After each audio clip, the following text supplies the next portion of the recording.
देखिए भैया, पहले हमने भारत की स्थिति के बारे में जाना था, हमारा देश भारत। अब आज हम कक्षा 7 भूगोल पाठ 7 का आगे का भाग पढ़ेंगे, राजनीतिक एवं प्रशासनिक विभाजन। अब वैसे राजनीतिक और प्रशासनिक विभाजन से पहले भारत के हम पड़ोसी देशों की चर्चा करें तो भारत के पड़ोसी राज्य कई हैं, 7-8 करीब लगते हैं। इनमें से भारत के पड़ोसी देश पाकिस्तान, अफगानिस्तान, तिब्बत, चीन, नेपाल, भूटान, बांग्लादेश, श्रीलंका और म्यांमार भी है। इस प्रकार ये भारत के पड़ोसी देश है जो 29 राज्य एवं 7 केंद्र शासित प्रदेशों में विभाजित है।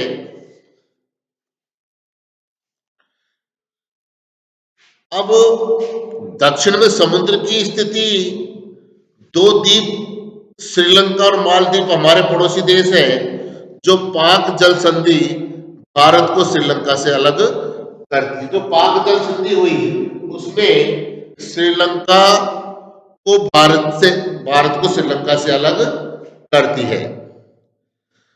तो भारत में 29 राज्य और 7 केंद्र शासित प्रदेशों में बांटा गया है। दिल्ली भारत की राजधानी है। भारत की राजधानी कहाँ है? नई दिल्ली। राज्यों का निर्माण मुख्यतः भाषाओं के आधार पर हुआ है। क्षेत्रफल की दृष्टि से सबसे बड़ा राज्य राजस्थान है तथा सबसे छोटा राज्य गोवा है। अगर हम क्षेत्रफल की दृष्टि से राज्यों का निर्धारण करें तो क्षेत्रफल की दृष्टि से सबसे बड़ा राज्य राजस्थान है और सबसे छोटा राज्य की बात करें तो गोवा है।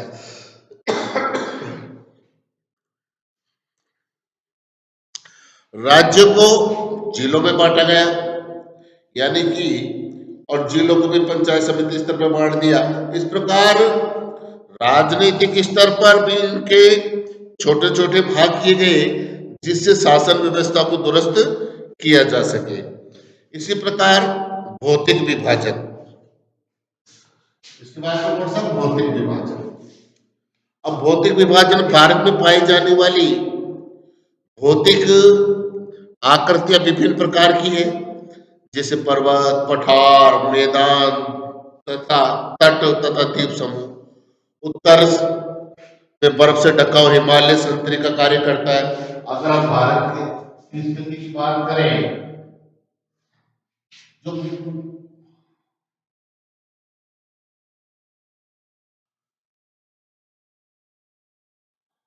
तो ये जो हिस्सा है ये हिमालय पहाड़ से ढका हुआ रहता है और संतरी के रूप में कार्य करता है, पुलिस की तरह हमारा कार्य करता है। और इसका अर्थ होता है हिम धन आलय। हिम यानी बर्फ, आलय यानी घर, यानी इसका मतलब होता है बर्फ का घर। हिम आलय, हिमालय। हिमालय पर्वत को 3 मुख्य समांतर श्रृंखलाओं में भी बांटा जाता है। सबसे उत्तर में स्थित श्रृंखला को बृहत हिमालय कहते हैं या हिमाद्री कहते हैं। इसी श्रृंखला में विश्व की सबसे ऊंची शिखर है मध्य हिमालय और यह हिमाचल प्रदेश। हिमाद्री के दक्षिण में स्थित है। बहुत से लोकप्रिय पहाड़ी स्थान यहाँ स्थित है। 5 पहाड़ी स्थानों के नाम से पता लगाइए। शिवालिक सबसे दक्षिण में स्थित श्रृंखला है। तो शिवालिक नाम की जो श्रृंखला है वो सबसे दक्षिण में स्थित है। हिमालय के दक्षिण में भारत का उत्तरी मैदान स्थित है। ये मैदान समतल तथा सपाट है। ये मैदान सिंधु, गंगा, ब्रह्मपुत्र उनकी सहायक नदियों के द्वारा लाए गए जलोढ़ के निपेक्षों से बने हुए हैं। यानी कि जो गंगा, सिंधु, ब्रह्मपुत्र, कावेरी नदियां हैं इनके द्वारा जो लाए गए जलोढ़ भी है, नदियों द्वारा लाई गई बहुत महीन मिट्टी होती है तथा नदी बेसन में निपेक्षित कर देती है, यानी नदी के अंदर छोड़ देती है, वो जलोढ़ कहलाते हैं। सहायक नदियां, एक नदी है सरिता जो मुख्य नदी में किसी भी तरफ से आकर मिलती है तथा जल को मुख्य नदी में विसर्जित कर देती है, उसको कहते हैं हम सहायक नदियां। नदियों में के ये मैदान कृषि के लिए उपजाऊ भूमि प्रदान करते हैं। यही कारण है कि इन मैदानों में जनसंख्या बहुत अधिक है। अब अगर प्रश्न मानिए कि मैदानों में जनसंख्या अधिक क्यों रहती है, तो क्योंकि ये जमीन उपजाऊ होती है, समतल होती है, इसलिए यहाँ पर हर सुविधाएं आसानी से उपलब्ध हो जाती है, इसलिए अधिक जनसंख्या इन्हीं भागों पर रहती है। भारत के पश्चिमी भाग में भारतीय महामरुस्थल स्थित है। जो पश्चिमी भाग हमारा राजस्थान, वह महामरुस्थल स्थित है। यह शुष्क, गर्म तथा रेतीला स्थल है। यहाँ वनस्पति की मात्रा बहुत कम है। तो राजस्थान में वनस्पतियां कम है, गर्मी अधिक पड़ती है, तापमान अधिक रहता है, तो वनस्पति भी कम होती है। इसी तरह उत्तरी मैदानों के दक्षिणी में प्रायद्वीपीय पठार स्थित है। इसकी आकृति त्रिभुजाकार है। इसका धरातल काफी ऊंचा नीचा है। इस क्षेत्र में बहुत सी पहाड़ी श्रृंखलाएं तथा घाटियां स्थित है। इसके उत्तर पश्चिम में अरावली श्रृंखला स्थित है, जो विश्व की सबसे पुरानी श्रृंखला है। विंध्य एवं सतपुड़ा भी महत्वपूर्ण श्रृंखलाएं, इन श्रृंखलाओं से होकर नर्मदा तथा तापी नदियां बहती है। ये पश्चिम की तरफ बहने वाली नदियां है जो अरब सागर में गिरती है। जो पश्चिम की तरफ जो नदियां बहती है वो कहाँ गिरती है, अरब सागर में गिरती है। एवं इस पठार के पश्चिम में पश्चिमी घाट या सह्याद्री तथा पूर्व में पूर्वी घाट स्थित है। पश्चिमी घाट का विस्तार एक समान रूप से है, जबकि पूर्वी घाट बीच बीच में टूटा हुआ तथा असमान है।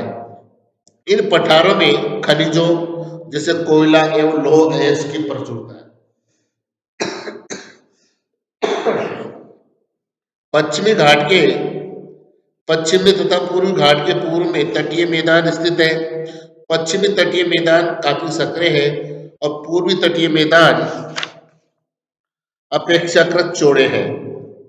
वहां पूर्व की ओर बहने वाली कई नदियां हैं। महानदी, गोदावरी, कृष्णा तथा कावेरी बंगाल की खाड़ी में गिरती है। अब जो पूर्व की ओर जो नदियां बहती है वो बंगाल की खाड़ी में गिरती है, जैसे महानदी, गोदावरी, कृष्णा तथा कावेरी। ये नदी अपने मुहाने पर उपजाऊ डेल्टा का निर्माण करती है और बंगाल की खाड़ी में गंगा एवं ब्रह्मपुत्र नदियों के मुहाने पर सुंदर वन डेल्टा स्थित करती है।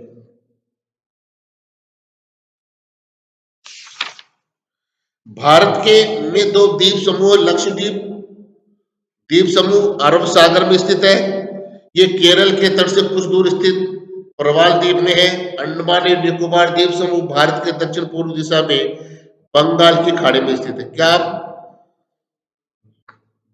आप जानते हैं कि कौन सा द्वीप समूह वर्ष 2004 में सुनामी से प्रभावित हुआ था? समाचार पत्रों तथा लोगों से बातचीत के जरिए प्राप्त कीजिए कि जब सुनामी भारतीय तट पर टकराई थी तो किस प्रकार के लोगों को अलग तरीके से इस चुनौती का सामना करना पड़ा। और सुनामी एक विशाल सागरीय तरंग है जो समुद्र तल पर भूकंप के कारण उत्पन्न होती है। सुनामी किसके कारण आती है? भूकंप के कारण।